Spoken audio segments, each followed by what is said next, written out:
اگر ہم بائبل مقدس میں دیکھیں تو دن کا ایک ایسا وقت بھی ہے جب خدا اس زمین پر وزٹ کرنے آتا ہے. دن کا ایک ایسا وقت بھی ہے جب خدا اس زمین کے اوپر سپر نیچرل کام کرتا ہے. آج ہم بات کریں گے کہ دن کے کس وقت خدا انسان کے کان کھولتا ہے. دن کے کس وقت خدا اس زمین پر انسان سے ملاقات کرنے آتا ہے. میں ہوں سمران اور آپ دیکھ رہے ہیں پروگرام کلام رہائی.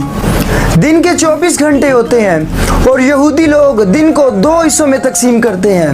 صبح 6 بجے سے لے کر شام 6 بجے تک ایک حصہ اور شام 6 بجے سے لے کر صبح 6 بجے تک 2 حصے. جب رومی حکومت نے یروشلم پر قبضہ کیا تو یہودی لوگوں کو رومی حکومت کے تمام رولز فالو کرنے پڑے اور رومی لوگ رات کے وقت کو 4 پہروں میں تقسیم کرتے ہیں جسے انگلش میں 4 واچز نائٹ بھی کہا جاتا ہے.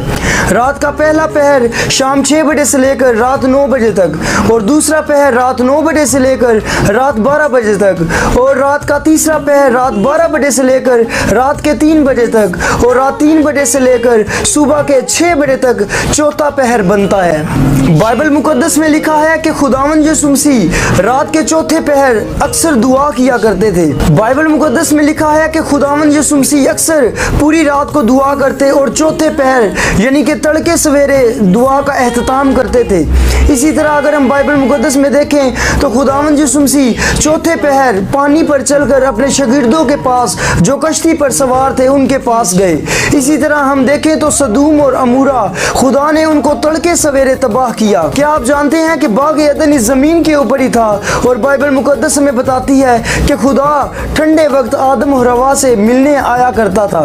اسی طرح اگر ہم بائبل مقدس میں دیکھیں تو خدا نے موسیٰ کو تڑکے سویرے یعنی کہ صبح کی اپوائنٹمنٹ دی. داؤد نبی زبور 30 میں فرماتے ہیں کہ رات کو تو شاید رونا پڑے مگر صبح کو خوشی کی نوبت آتی ہے. اسی طرح یوسایہ نبی کی کتاب اس کا 50 باب اور اس کی 4 آیت میں لکھا ہے کہ وہ مجھے صبح سویرے جگاتا اور کان لگاتا ہے تاکہ شاگردوں کی طرح اس کی سنوں. اسی طرح نوحہ دا بک آف لیمیٹیشن اس کے 3 باب اور اس کی 23 آیت میں لکھا ہے کہ وہ ہر صبح تازہ ہے, اس کی وفاداری عظیم ہے. اسی طرح مرکز کی انجیل اس کا 1 باب اور اس کی 35 آیت میں لکھا ہے اور اسی طرح وہ دن نکلنے سے بہت پہلے ویران جگہ پر جا کر دعا کرنے لگا. میرے عزیزوں, میں آج آپ سے کہنا چاہتا ہوں کہ یہ امپورٹنٹ نہیں کہ آپ کس ملک سے ہیں, یہ امپورٹنٹ نہیں کہ آپ کس جگہ رہتے ہیں, مگر ہر روز چوتھے پہر کو, ہر روز تڑکے سویرے خدا آپ سے ملنے آتا ہے. خدا آپ کی فریاد سننا چاہتا ہے. ہر روز صبح تڑکے سویرے خدا آپ کو ایک رویا دینا چاہتا ہے. خدا آپ کو ایک ویژن دینا چاہتا ہے. خدا آپ کی فریاد سننا چاہتا ہے.